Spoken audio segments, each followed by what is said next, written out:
ಮಂಗಳೂರು ವಿಶ್ವವಿದ್ಯಾನಿಲಯ ಹಾಗೂ ಸರ್ಕಾರಿ ಪ್ರಥಮ ದರ್ಜೆ ಕಾಲೇಜು ಹಳೆಯಂಗಡಿ ಇವುಗಳ ಸಂಯುಕ್ತ ಆಶ್ರಯದಲ್ಲಿ ನಡೆದಂತಹ ಮಂಗಳೂರು ವಿಶ್ವವಿದ್ಯಾನಿಲಯ ಅಂತರ್ ಕಾಲೇಜು ಕ್ರಾಸ್ ಕಂಟ್ರಿ ಚಾಂಪಿಯನ್ಶಿಪ್ನಲ್ಲಿ ಮೂಡುಬಿದ್ರೆ ಆಳ್ವಾಸ್ ಕಾಲೇಜಿನ ಪುರುಷರ ಹಾಗೂ ಮಹಿಳೆಯರ ತಂಡಗಳು ಸತತ 15ನೇ ಬಾರಿ ಸಮಗ್ರ ಪ್ರಶಸ್ತಿಯನ್ನು ಗೆದ್ದುಕೊಂಡಿದೆ.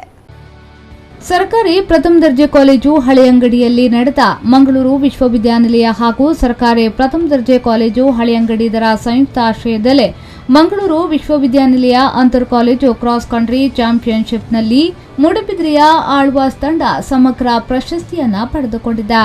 ಮೂಡುಬಿದ್ರೆ ಆಳ್ವಾಸ್ಗೆ ಪುರುಷರ ವಿಭಾಗದಲ್ಲಿ ಕುರಂಜಿ ವಿಶ್ವನಾಥ್ ಗೌಡ ಸ್ಮಾರಕ ಪರ್ಯಾಯ ಫಲಕ ಹಾಗೂ ಮಹಿಳೆಯರ ವಿಭಾಗದಲ್ಲಿ ಕೈಕುರಿ ರಾಮಣ್ಣಗೌಡ ಸ್ಮಾರಕ ಪರ್ಯಾಯ ಫಲಕವನ್ನು ಪಡೆದುಕೊಂಡಿದ್ದು ಸತತ 15ನೇ ಬಾರಿ ಪ್ರಶಸ್ತಿಯನ್ನ ಮುಡಿಗೇರಿಸಿಕೊಂಡಿದೆ.